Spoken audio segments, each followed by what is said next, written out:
على رسول الكريم أما بعد فأعوذ بالله من الشيطان الرجيم بسم الله الرحمن الرحيم فأعوذ بالله من الشيطان الرجيم بسم الله الرحمن الرحيم سرمایہ حیات ہے سیرت رسول کی، فلاح و کائنات ہے سیرت رسول کی، بنجر دلوں کو آپ نے سیرات کر دیا، ایک چشمہ صفات ہے سیرت رسول کی۔ پیارے دوستو السلام علیکم۔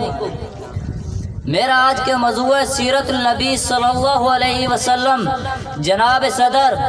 یہ تو وہ موضوع ہے جس کے بیان کے لیے ساری دنیا کے درختوں کو قلم بنا دیا جائے،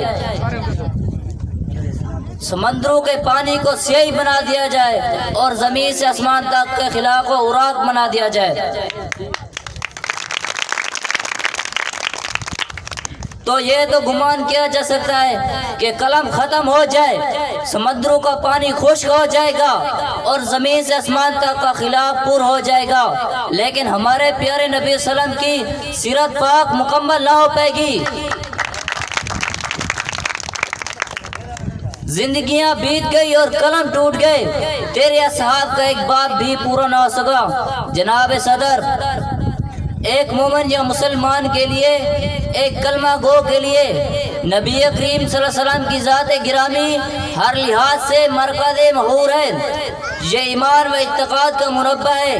کہ زمین و آسمان، یہ طرفین، یہ مشرقین، یہ مغربین نبی کریم صلی اللہ علیہ وسلم کے جلوے دیتی ہے،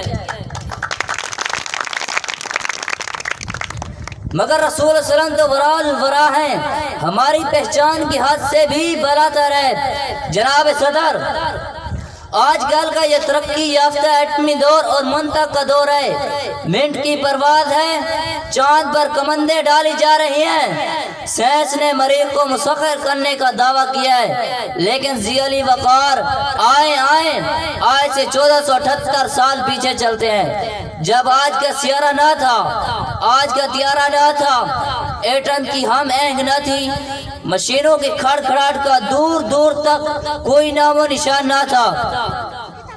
ریڈیو اور موبائل کا تصور بھی نہ تھا۔ اس وقت عبداللہ کے یتیم، آمنہ کے لاخت جگر، مکہ کا عزم خوش، حلیمہ کی زینت جس کے گھر چولہا نہیں جلتا،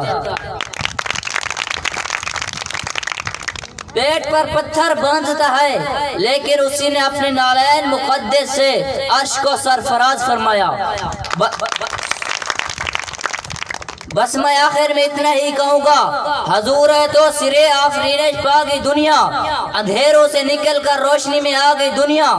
ستے ذہنوں کا زنگ اترا، بجھے چہروں پہ نور آیا، حضور ہے تو انسانوں کو جینے کا شعور آیا۔ والسلام۔